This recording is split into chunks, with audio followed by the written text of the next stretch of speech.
চলে এসেছিলাম আশি ঘাটে নৌকো বিহারের উদ্দেশ্যে।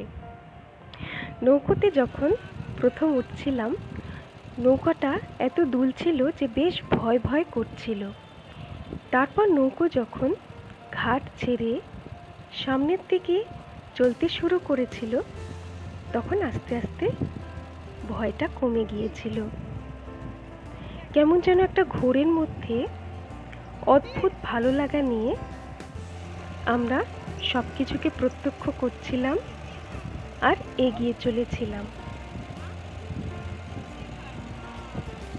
নৌকোয় আমরা ছিলাম 5 জন, সঙ্গে ছিলেন 2 জন মাঝি বা নৌকো রক্ষক।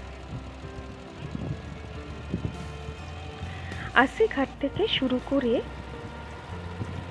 একটার পর একটা ঘাট দেখতে দেখতে আমরা এগিয়ে যাচ্ছিলাম।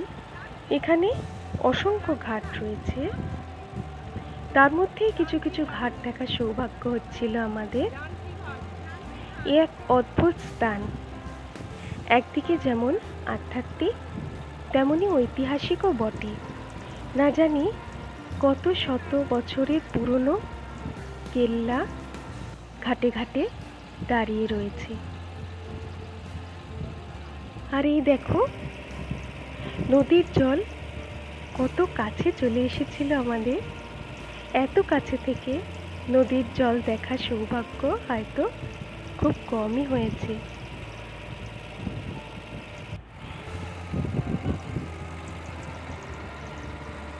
জীবনে প্রথম কিছু স্বাদ গ্রহণ করার যে অনুভূতি হয়, যে উপলব্ধি হয়, সেই অনুভূতিকে নিয়েই আমরা সামনে এগিয়ে চলেছিলাম।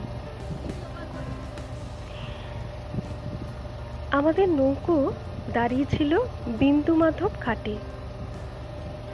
সেখান থেকে আমরা গিয়েছিলাম বিন্দুমাধব মন্দিরে। যেহেতু ঘাট থেকে মন্দিরের রাস্তা খুব দুর্গম ছিল, তাই সেখানে কোনো ক্যামেরা নিয়ে যেতে পারিনি বা কোনো কিছুকে ক্যামেরাবন্দি করতে পারিনি। বিন্দুমাধব ঘাট থেকে আমাদের নৌকো ফিরে চলেছিল আশি ঘাটের দিকে। আমাদের উদ্দেশ্য ছিল মাঝপথে দশাশ্বমেধ ঘাটে দাঁড়িয়ে সন্ধ্যা আরতি দেখার।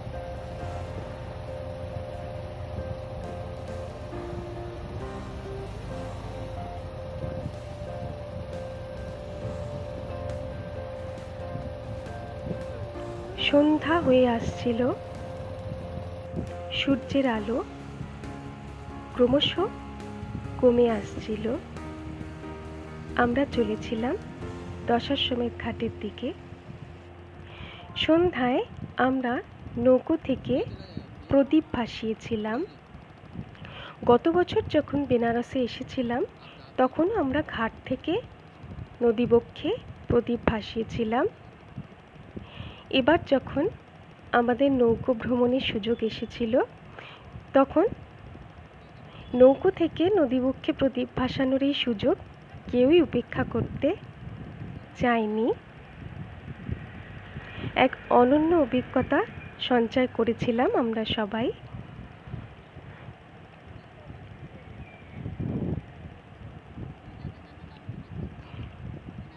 আর তারপর আমরা চলে এসেছিলাম দশাশ্বমেধ ঘাটে। দেখো, সন্ধ্যা হতেই কত রঙে সমস্ত ঘাটগুলো সেজে উঠেছে। ছোট বড় কত নৌকো, বজরা, লঞ্চ সবাই কিন্তু নিজের নিজের জায়গা নিয়ে দাঁড়িয়ে পড়ছে সন্ধ্যা আরতি দেখার উদ্দেশ্যে। আমাদের নৌকো কিন্তু নিজের জায়গায় দাঁড়িয়ে পড়েছিল। দশাশ্বমেধ ঘাটের এই সন্ধ্যা আরতি খুব বড় করে করা হয়। ঘাটে বসে একেবারে সামনে থেকে সন্ধ্যা আরতি দেখার অভিজ্ঞতা আমাদের আগেই হয়েছিল। এবার একদম নদী বক্ষ থেকে আমরা মা গঙ্গার আরতি স্বচক্ষে দেখছিলাম, এ এক অনন্য অভিজ্ঞতা। কথায় বা ভাষায় একে বর্ণনা করা হয়তো অসম্ভব। দেখো, সবাই কিন্তু নিজের নিজের বজরা থেকে, লঞ্চ থেকে মা গঙ্গার আরতি দেখছিল আর মা গঙ্গাকে বন্দনা করছিল। এখান থেকে আমরা রওনা হয়ে গিয়েছিলাম আশি ঘাটের উদ্দেশ্যে, যেখান থেকে আমাদের যাত্রা শুরু হয়েছিল। সেখানে গিয়ে আমাদের যাত্রা শেষ হয়েছিল। আমাদের এই নৌকো বিহার তোমাদের কেমন লাগলো কমেন্ট সেকশনে জানাতে ভুলো না। আর আমার ভিডিও যদি তোমাদের ভালো লাগে তাহলে প্লিজ লাইক করে দিও আর সাবস্ক্রাইব করে চ্যানেলের সঙ্গে থেকো। নমস্কার।